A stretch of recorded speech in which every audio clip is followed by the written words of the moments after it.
Hello, everyone, and welcome to another segment of Lore You Should Know. I am Greg Tito, and I'm joined by Mr. Chris Perkins today.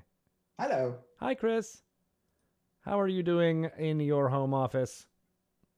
Just fine. Just fine. Milo is camped on his little bed next to me, a little put Oh, out because it's a nice day out. It's a nice day out there here in Seattle, and he's stuck inside with me. well, hopefully after this you'll be able to go explore, but hopefully you won't run into any Illithid. No, I hope not. If you are, you will be enemies of the Illithid, for that is the topic of this lore you should know, where we discuss little small bits of Dungeons and Dragons description text for your edification and also for use in your game. And this one is particularly of interest for people who may be excited about Baldur's Gate 3 from our partners at Larian. For this topic is Enemies of the Illithids, otherwise known as Mind Flayers. Yes, yes. For those who aren't sure what Illithids are, they're definitely mind flayers. Those Yes. two terms are synonymous. We spoke about the Nautiloids last time we were joined together for a lore you should know. And I think we've talked, around the Mind Flayers' influence, both in, Spelljammer lore as well as in the Underdark. And they have, through their malice, created a lot of enemies, right? That is correct. Their bad behavior has not won them many friends in the multiverse. That's not to say they don't have friends, but most of their friends have had their brains partially eaten so that they're basically turned into thralls. Um, yeah, so going back through time, Mind Flayers first appeared in the Monster Manual, and other than being sort of defined as these alien tyrants, we didn't know much about things that kept them up at night. Mm.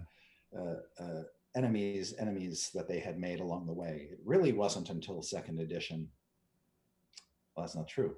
It wasn't until the Fiend Folio, Mm. the first edition Fiend Folio, that we started to see some of the Mind Flayers' enemies really sort of defined, and defined by their servitude to the Mind Flayers.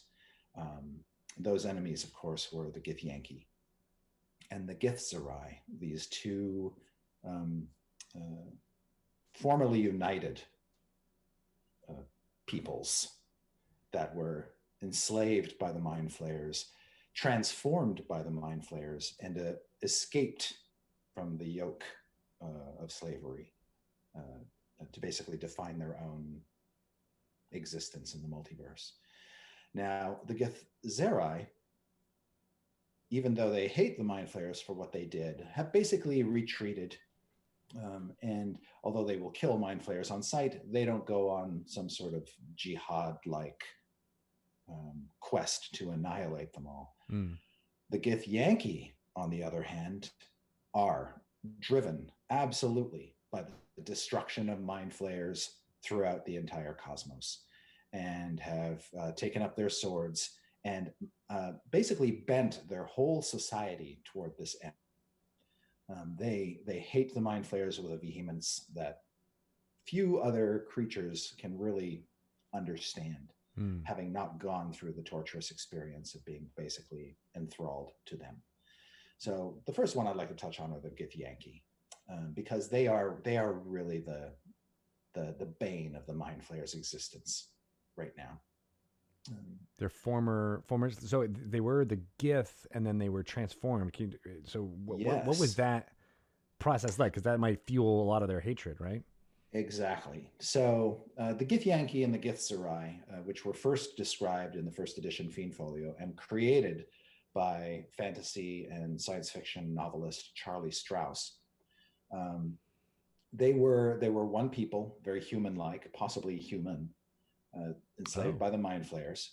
Uh, they their period of servitude was quite long. We don't know exactly how long, but it may have been centuries or millennia. wow. Um, but eventually, as happens, they rose up under the leadership of a figure called Gith. So that is where their name sort of where the name of what they became sort of took hold. Before, what they were called before that, who knows? Humans, something else, whatever. Well, I didn't realize they were human beforehand. So yeah, this was not on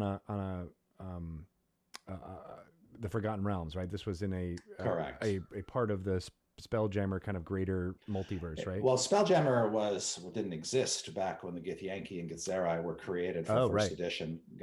Spelljammer came later, so there was just this sort of cosmological concept of these races that were under the Illithids' control that broke free, and under the leadership of this great champion, and they took given that they had been so transformed by the Mind Flayers, not only physically, but also psionically. Their minds had been warped to make them more obedient thralls, to make them more useful to the Mind Flayers in various ways. They were basically a new race at that point. Right. The Mind Flayers had taken something and transformed it to such an extent that they were unrecognizable to themselves and to the multiverse at large. And so when they broke free with the help of Gith, they basically called themselves the Gith. But then ideologically, they became bifurcated. They split off into what would later become the Githyanki and the Githzerai.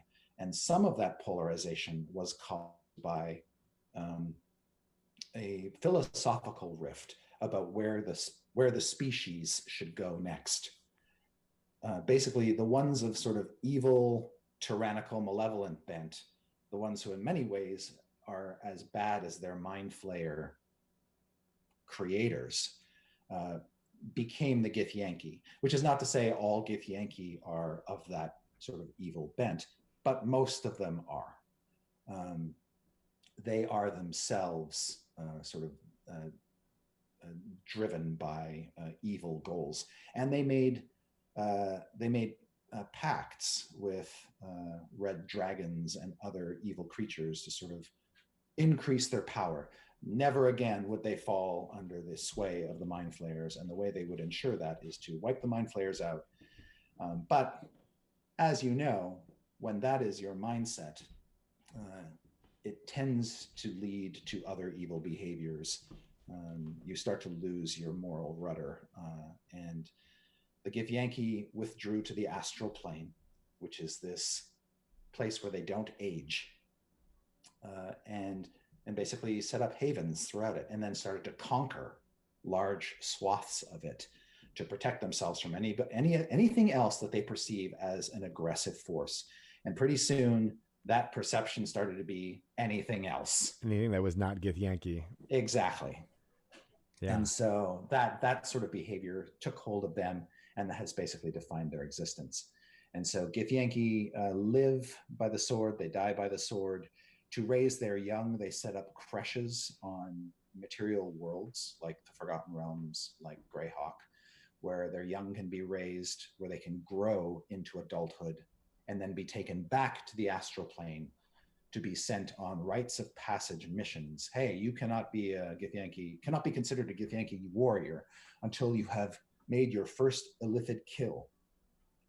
And so untested Githyanki warriors scatter across the multiverse in search of Mind Flayers to chop off their heads and bring them back and say, now I am truly one of us. And these war parties are always led by a Githyanki knight. And Githyanki discovered that they could craft these special weapons called silver swords. They're sort of these mercurial blades that are really good at cutting through Mind Flayer necks. They have a specific purpose. Well, they're also very good at severing. I don't know how much you know about the astral plane, but a lot of astral travelers, to get through the astral plane, have these sort of cords that thread back to their material forms on the material plane.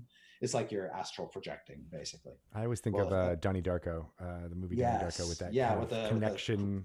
Yes. Well, a Githyanki sword is one of the very few things that can sever those cords. And if you are suddenly cut off from your astral projection, you're sort of sent back to your own body, or you can actually be killed. The shock can kill you. But anyway. I digress. So that's what the Githyanki are all about. Yeah, the Githzerai are more philosophical. They retreated, instead of going to the astral plane, they retreated to limbo, which is one of the outer planes, where they kind of took up a very monastic way of life, sequestering themselves in a fashion. But they don't like hang out with mind flayers, and if somebody else is having problems with mind flayers, they're very sympathetic, and so they will try to protect other races from the horrors that they themselves went through. Makes sense. And will endeavor to teach people how to fight off mind flayers, how to deal with a mind flayer incursion, and that kind of thing. So, so if player characters were to encounter a Githyanki, they're most likely going to be, also antagonists to the player characters, whereas the Githzerai might be considered allies, but are not necessarily. Correct. True. Yes. Now, you can't tell them apart physically because they're the same people. So a Githyanki and a Githzerai, once stripped of their accoutrements, basically look like they're the same. But whereas Githyanki wear their own style of armor and carry swords, the Githzerai generally just wear normal clothing or robes and fight unarmed. Now, both the Githyanki and the Githzerai were gifted, I guess you could use that word, with psionic abilities by their former mind flayer masters. They now weaponize those abilities for their own defense or for attacks against their enemies. So in the sorry, I cut you off again. Go ahead. No, go ahead. I was going to ask about the Baldur's Gate 3 trailer. We talked about the Nautiloid and how that was depicted there, but the attack was, and the Githyanki attacking the Nautiloid, correct? Correct. Yes. So that's what they do. That's what they do. And they partner with the Red Dragons, and so that becomes the really formidable battle above the city of Baldur's Gate in that trailer. Yes. Now, even though the damage caused by the Illithids runs deep in Gith society, there is, and it did lead to the separation of the two Gith races. There is movement within those races to try to reunify them. Individuals on both sides who believe that the Gith can only truly be strong again if the Githyanki and the Githzerai become one once more. That organization, that sect that believes in this reunification is called the Shassal Kuo, which was a 3rd edition creation. So that came much later. Interesting. Okay. And they're relatively small, but they can attract some fairly powerful members. The biggest stumbling block to the reunification of the Gith people is the Githyanki Lich Queen, who basically doesn't want her society weakened by reunification. She's sort of led them on a path. She believes this path of ultimate conquest is the only true path. And as long as she is still the sort of leader of the Githyanki, the Shassal Kuo have to operate in the shadows. I wonder if she's in some ways still controlled by the Mind Flayers in keeping them separate. She was the one who basically negotiated the Dragon Pact. Oh, I see. But yes, there's easily a story to be told that Mind Flayers are somehow sort of continuing to drive a wedge between the Githyanki and the Githzerai, so that they're not wiped out of the multiverse entirely. I like that. So the Gith are definitely prominent enemies of the Illithids. What are some other that are in opposition to them? Well, I'm glad you asked. The Gith weren't the only enslaved race of the Mind Flayers. Others in the game over the years include the Duergar, who were dwarves captured by Illithids, forced to become thralls and builders and servants and slaves and all that. They slipped free of the shackles of the Illithids in a different way than the Githyanki did, and probably in a less dramatic way. they basically fought for their freedom and earned it with the help of an individual who would later become a god figure to them. And we've already talked about that, I think. I think we have, maybe we haven't. Future topic, possibly. And they, like the Githyanki and the Githzerai, were transformed not only physically, but psychically, and ended up getting some psychic abilities that they didn't have when they were just dwarves.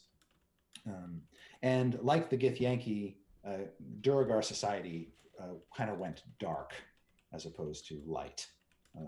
They never recovered. The Duergar never really recovered from their experience other than mind flayers, and kind of sank into the deepest of the subterranean realms and became complete xenophobic isolationists.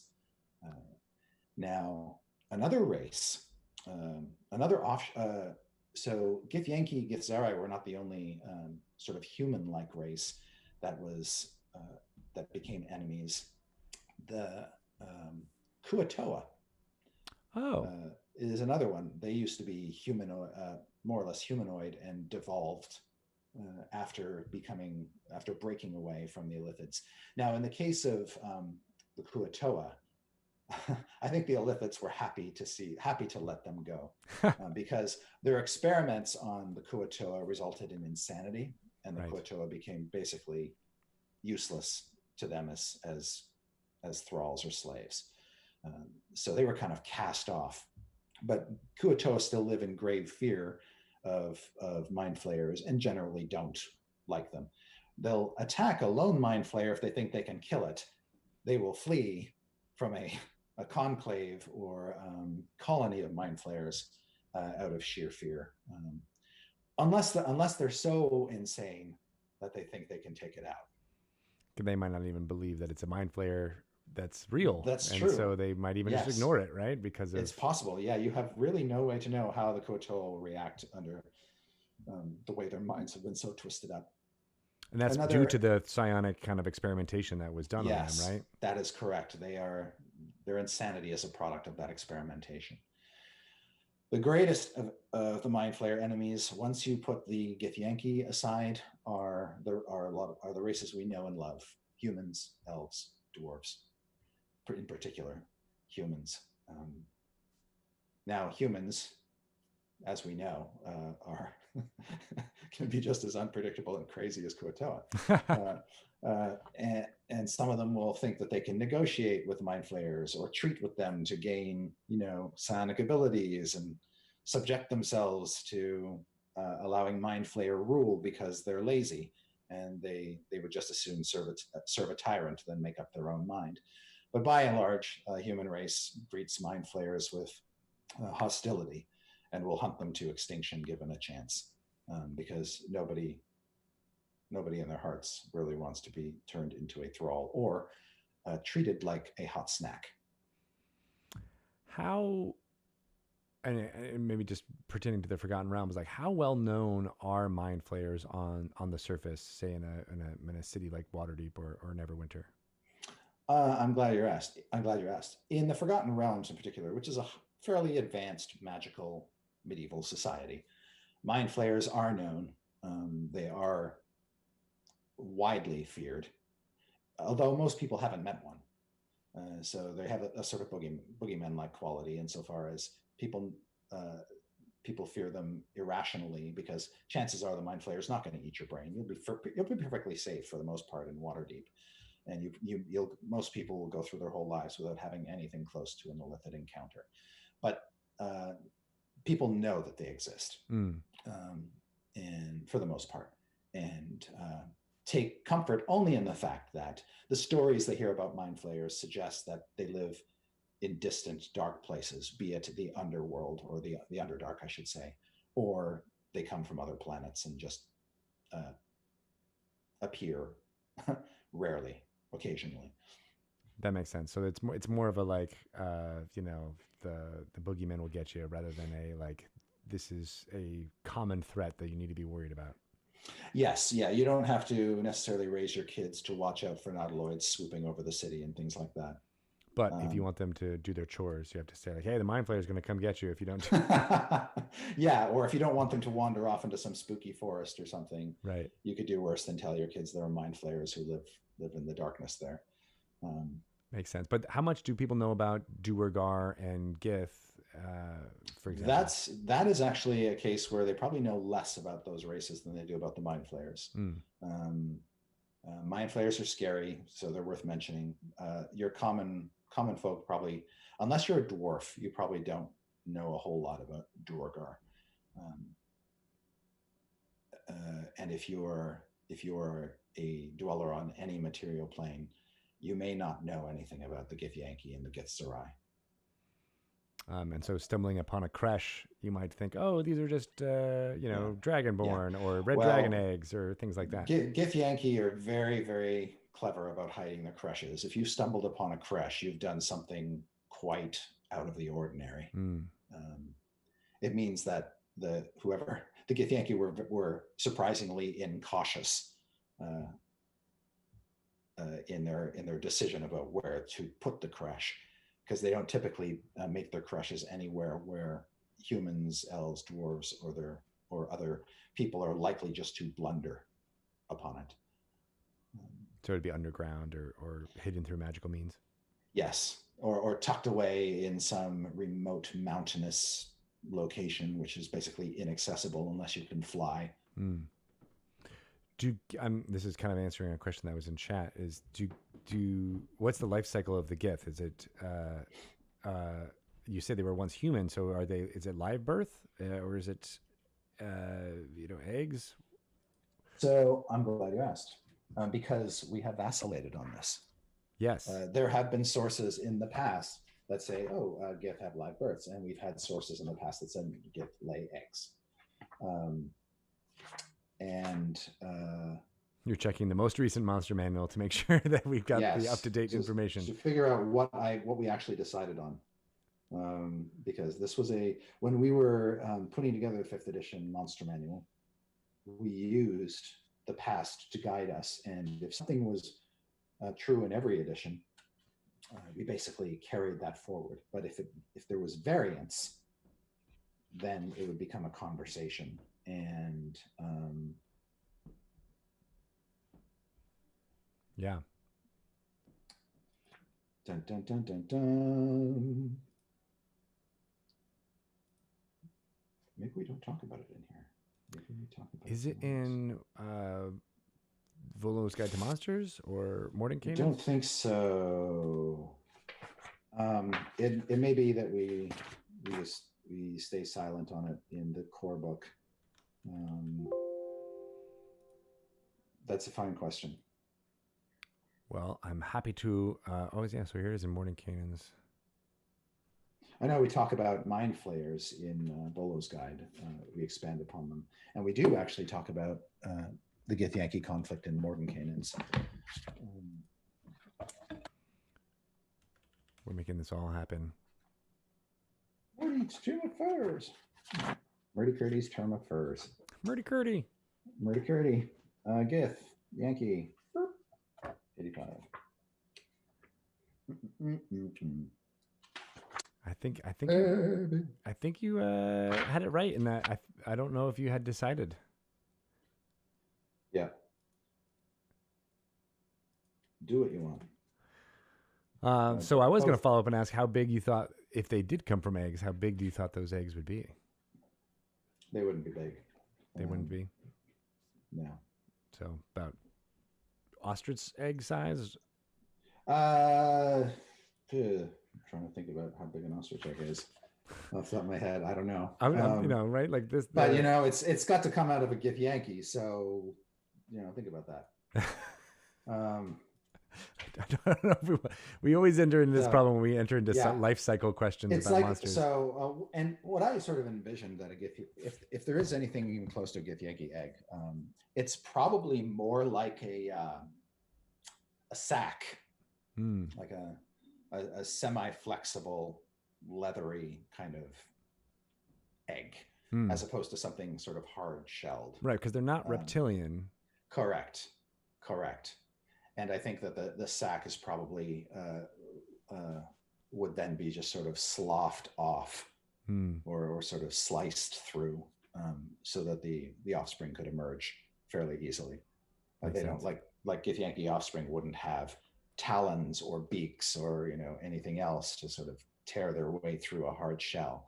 So it'd probably be something sort of soft and mushy. So think like a mushy egg. That makes sense. With the newborn inside of it. And the hatred of mind flayers already instilled upon it. Well, that is a fair question. As insofar as, does a newborn Githyanki or Githzerai know, or is there know of sort of the history of the race? That is also an open question, and we've never addressed it.